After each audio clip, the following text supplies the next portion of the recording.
yamɗe 13 joni ɗo e haalirde RFI ko on waktu joni toon to Matam kaggulade musidɓe tedduɓe bisimilla moon e kabaruji.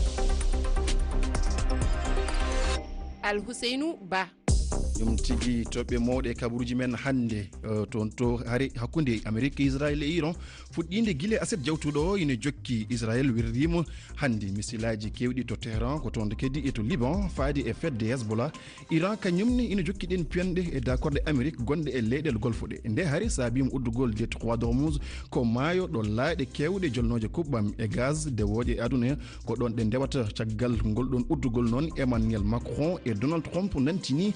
eɓɓude peeje kewɗe ngam fuɗɗitade ya garta e oɗon nokku to Burkina Faso ko famɗi foof kam ko nunkoɓe sappo mayi yasette jawtuɗo o e dow piyanɗe nde fedde Zenim waɗi e nokku oɗon biyete Titawo ko saare wonde to rewol leydi Burkina Faso ko ɗum woni ko nantini halfinaɓe ndenaku e on diwan ɗo e Sénégal sariya wotama ngam darnugol salndu hesuru to pittudu fatudu e banggue cakrirɗe gonɗe e nder leydi ndi woni CNRM o sariya ko hanki wota to suuɗo sarɗenkoɓe leydi ndi fandare darnugol nduɗon salndu ko hadde walla ni men habde e caɗugol kabaruji kono noon kadi kabaruji ɗi gonɗani e yurnitade golle jaydeji ɗi.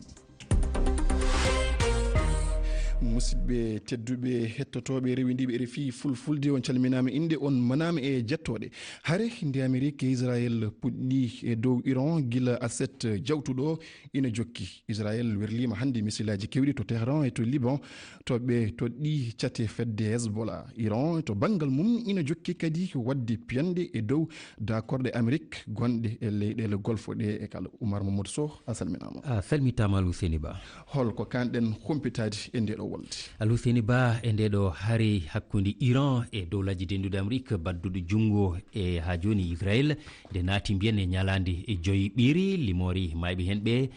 toon to Iran ina tolni e ujunere e capanɗe nayo e joyo ɗum ko hakkude siwilɓe ko ɗum koɓe ko ɗum jayde gendiri Iran habre hande Israël nati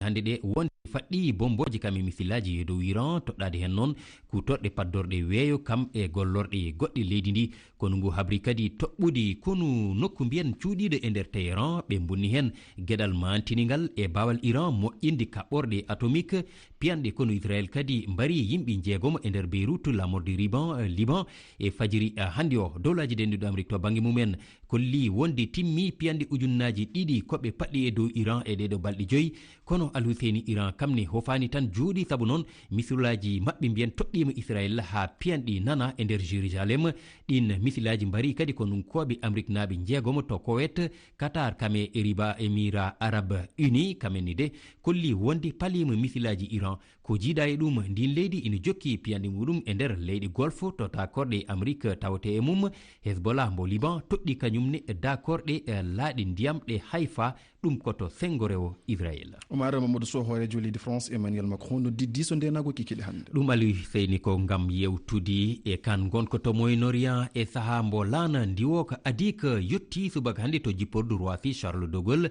kan laana addi ko francinaɓe dogɓe ɗin karili Alhousseyni sikkela uddugol maayo Ormuz ma tawi e ƴiyal jonde hande nde.